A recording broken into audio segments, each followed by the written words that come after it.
Hello guys, मी Akash and welcome to my channel. और इस वीडियो के थ्रू मैं आपको बताने वाला हूँ मध्य प्रदेश की इतिहास का है, वहाँ खाने का इतिहास क्या है। चलिए अपनी वीडियो स्टार्ट करते हैं। मध्य प्रदेश भारत का एक राज्य है। इसकी राजधानी भोपाल है। मध्य प्रदेश 1 नवंबर 2000 तक क्षेत्रफल के आधार पर भारत का सबसे बड़ा राज्य था। इस दिन मध्य प्रदेश राज्य से 16 जिले अलग अलग करके छत्तीसगढ़ राज्य की स्थापना की गई। और हमारा मध्य प्रदेश देश के बीचों बीच पड़ता है और यहाँ की संस्कृति बहुत ही अलग है। यहाँ के खाने की बात करें तो यहाँ का खाना पूरे भारतवर्ष में बहुत मशहूर है। राजस्थान की दाल बाटी हो या वो हमारा मध्य प्रदेश का दाल बफला हो, तो कहा जाता है कि राजस्थान की दाल बाटी से शुरू हुआ दाल बफला मध्य प्रदेश में लोगों के दिलों में अपनी एक अलग ही पहचान बना चुका है। आपको बता दें कि दाल बफला और दाल बाटी का स्वाद लगभग एक जैसे होता है, लेकिन दोनों अलग अलग रेसिपीज होने के साथ साथ इसलिए दोनों को अलग नाम दिया गया है। दोनों की पहचान एक तरह की जाती है, एक तरह स्वाद होता है, लेकिन दोनों का टेस्ट बहुत अलग है। इसी के साथ मध्य प्रदेश को देश का दिल कहा जाता है। इसकी वजह सिर्फ इसकी भौगोलिक स्थिति नहीं, यहाँ की संस्कृति और इसका इतिहास भी है। एमपी में ऐसे बहुत से स्वादिष्ट व्यंजन है जिसकी शुरुआत यहीं से हुई और जो सालों साथ फूड लवर्स को अपनी तरफ खींचते चले हैं। चाहे कि यहाँ की बात करते हैं, यहाँ की फेमस डिश है पोहा जलेबी। मध्य प्रदेश के ज़्यादातर लोगों के दिल में इसकी शुरुआत इसे डिश से हुई। ये डिश न सिर्फ एमपी के लोगों का दिल जीत चुकी बल्कि उत्तर भारतीय राज्यों में इसका स्वाद लोगों की जुबान पर रहता है।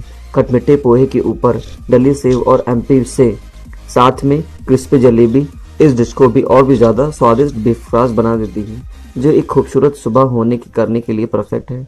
जब भोपाल की बात आती है तो यहाँ के फेमस सुमौनी चाय और पोहा जलेबी से भोपालियों की सुबह भी खास ज़्यादा हो जाती है। और आपको पता कि दाल बफला जो आपको मैंने बताया, दाल बफला दाल बाटी की शुरुआत की तरह ही है। यह गेहूं के आटे से बनकर कुरकुरे बॉल्स जब घी में डूबे हुए मसालेदार अचार और करी के साथ खाए जाते हैं तो आपको एक पल के लिए ऐसा महसूस हो कि जैसे आप राजस्थान की दाल बाटी खा रहे हैं। एमपी में दाल बफला खाना तो इसके लिए एक बेस्ट ऑप्शन है। रतलाम जहाँ के व्यास दाल बाटी की दुकान पर आपको ऐसे दाल बफले मिलेंगे जिसका स्वाद आप कभी भूल नहीं पाएंगे। यहाँ की और फेमस प्रसिद्ध डिश है भुट्टे की कीच। यह एक ऐसी डिश है जो आपको सिर्फ और सिर्फ एमपी में ही मिलेगी। हेल्दी और स्वादिष्ट होने के साथ साथ इसमें आपको एमपी के स्वाद का भी जायका मिलेगा।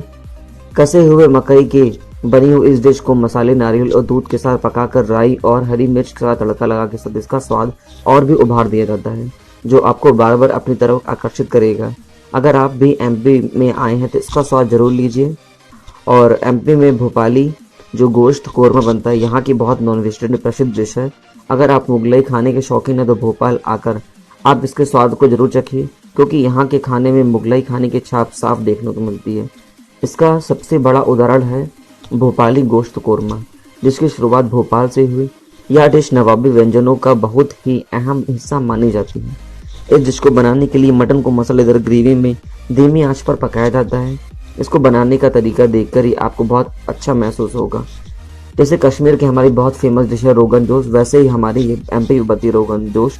चलिए इसको देखते हैं क्या इसके प्रसिद्ध डिशेज है, कैसे बनाया जाए, इसका वेरिएशन क्या है।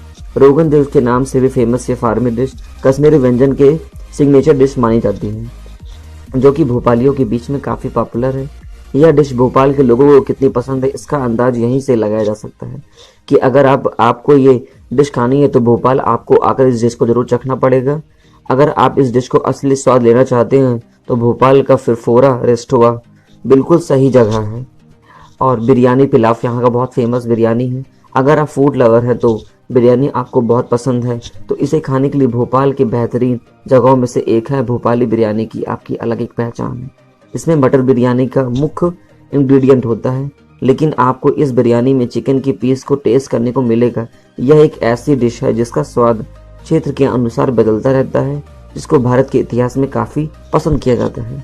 और सीख कबाब, जिस तरह हैदराबाद अपने कबाब के लिए जाना जाता है, उस तरह भोपाल में भी अपने स्वादिष्ट कबाब के लिए काफ़ी फेमस है। इस कबाब को बनाने के लिए कीमे की कबाब की सीख पे लपेटा जाता है, फिर इसे कोयले पर पकाया जाता है। इसको बनाने का कुछ अलग तरीका होता है, शायद इसका बनाने का अलग तरीके से लोग इसको अपनी तरफ आकर्षित करते हैं और इसे खाने के बहुत शौकीन से खाते हैं। चक्की के साग यहाँ अनूठा व्यंजन है और ना ही बल्कि स्टीम किया जाता है। यह गेहूं का आटा से बनता है जो कि करी और दही के साथ परोसा जाता है। आपको सुनने में यह डिश बहुत ही बोरिंग लग रही होगी, लेकिन आपको मैं बता दूं कि यह डिश राजस्थानी व्यंजनों को प्रेरित करती है। दूसरी डिश यह है कि एमपी के लोगों में बहुत ज़्यादा पसंद की जाती है, चक्की के साथ। फिर ये भी कहा जाता है कि यह डिश एमपी में बहुत लोकप्रिय डिश होने के साथ साथ इसे दावत और त्योहारों में भी परोसा जाता है। इंदौरी नमकीन। एमपी में बनने वाली नमकीन पूरे भारत में छाप छोड़ चुकी है। यहाँ की रतलामी सेव पूरी में अपने स्वाद का पोहा माना जाती है। कहते हैं कि लेकिन इसके साथ ही इंदौरी नमकीन भी इतनी ज़्यादा फेमस हो चुकी है कि नमकीनों में इसके बहुत तरह की क्वालिटीज आ चुकी है। इस नमकीन को बेसन से बनाया जाता है और मूंगफली के तेल में से तला जाता है। इन नमकीनों को खरीदने के लिए इंदौर का सराफा बाजार लगता है और ये नमकीन ये दुनिया भर में यहाँ से जाती है। कहते हैं जैसे राजस्थान में जैसे बाटी फेमस है, वैसे यहाँ मावा बाटी बहुत फेमस है। यह एक ऐसी डिश है जिसको अगर आप भोपाल आकर नहीं खाए तो भोपाल का असली स्वाद आपको मिस कर देंगे। यह मीठे बॉल्स होते हैं जिसे मावा, कटे हुए ड्राई फ्रूट्स और इलायची पाउडर भरकर बनाया जाता है। ये गुलाब जामुन की तरह दिखते हैं जिसे खास मौके पर बनाया जाता है। यह मावा बाटी स्वाद उठाने के लिए आपको भोपाल आना होगा और आपको इसे चखना होगा। तो इस तरह हमारी भोपाल की इतिहास है, हमारे भोपाल का खाने का स्वाद है जो हमारे पूरे भारतवर्ष में हर तरफ फैल चुका है। अगर आप भोपाल आए हैं, वहाँ के कल्चर, वहाँ के इतिहास को जान चुके हैं, तो वहाँ भी जो फूड वेरिएंट हमारा बहुत फेमस है। आप वहाँ के इतिहास के साथ साथ हमारे व्यंजनों को भी चखिए। अगर आप भोपाल आए, वहाँ का खाना नहीं चखा, तो आप भोपाल मान लीजिए आए ही नहीं या आपने कुछ मिस कर दिया है। सो वीडियो हमारी यहीं तक रहती है। सो गाइस, अगर आप हमारे चैनल पर नए वीडियो को फर्स्ट टाइम देख रहे हैं तो चैनल को सब्सक्राइब जरूर करिएगा और सब्सक्राइब करने के साथ साथ जो बेल आइकन दिएगा उसको प्रेस करिएगा, जिससे मेरी इस तरह की आगे आने वाली वीडियो की नोटिफिकेशन आपको हमारे चैनल पर मिल जाए। So guys, thanks for watching और मिलते हैं आपसे इस तरह के नए क्यूजिन्स में, history of cuisines, history of foods के वेरिएशंस में। So thanks for watching and bye bye.